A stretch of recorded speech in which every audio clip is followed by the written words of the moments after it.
रिश्ता क्या क्या है लादा है में शो में आएगा वो मोड़ जहां पर खोलेगी रूही आखिरी सांसों में अबीरा के जिंदा बीएसपी का राज। यहाँ दोस्तों आने वाले में देखने को मिलता है कि यहाँ पर दक्ष के जन्मदिन पर अब अबीरा और अरमान उसका बर्थडे गिफ्ट तो भेज देते हैं लेकिन उसे सेलिब्रेट नहीं करते और अपने बीएसपी को याद करते नजर आते हैं। वहीं पर रूही और अब रोहित दोनों ही बीएसपी दक्ष को लेकर पहुंचते अबीरा के पास और कहते कि ऐसे रूखा सूखा बर्थडे नहीं, तुम खुद इसे विश कर। जिसके बाद जो रो रहा होता है बीएसपी यानी दक्ष, वो अबीरा की बाहों में जाते ही खुश हो जाता है। और ऐसा एक बार नहीं, काफी बार ये हिंट दिया गया है शो में, जो कि कहानी में आने वाले एपिसोड में आने वाले ट्रैक में नए चेंजेस के बारे में इशारा करता है।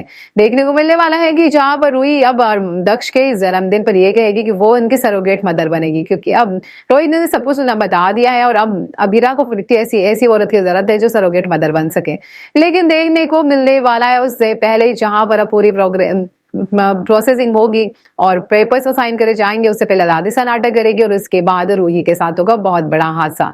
वहीं पर देखने को मिलता है कि रूही अंदर ही अंदर इस गिल्ट में पल रही है कि असली जो दक्ष है वो अबीरा का है लेकिन वो उसे दे नहीं सकती। और यहाँ पर ये सच्चाई खुलेगी इस हादसे के बाद जब रूही होगी हॉस्पिटल में रूही यहाँ पर अबीरा को कहती है कि मैं तुम्हें दक्ष को सौंपती हूँ। जिसके बाद अबीरा कहती है कि नहीं, तुम्हारा बच्चा और तुम बिल्कुल ठीक हो जाओगे। लेकिन अब रूही कहती है शायद ये मेरे कर्मों की सजा है अबीरा, क्योंकि ये दक्ष मेरा नहीं तुम्हारा बच्चा है। मैंने तुम पर कितने जुल्म किए हैं और जब अबीर ने मुझे इसे अपनी हाथों में सौंपा था तब मुझे लगा था कि शायद ये मेरा बच्चा है, लेकिन जब मैंने इसका बर्थ सर्टिफिकेट निकलवाया तो मुझे पता चला कि तुम्हारा बच्चा जिंदा है और मेरा बच्चा मर चुका है।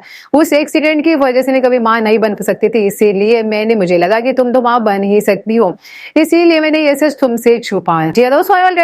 आखिरी सांसों में रूही फाइनली दक्ष को अबीरा को सौंपते गई, ये तुम दक्ष नहीं, ये तुम्हारा बीएसपी ही है।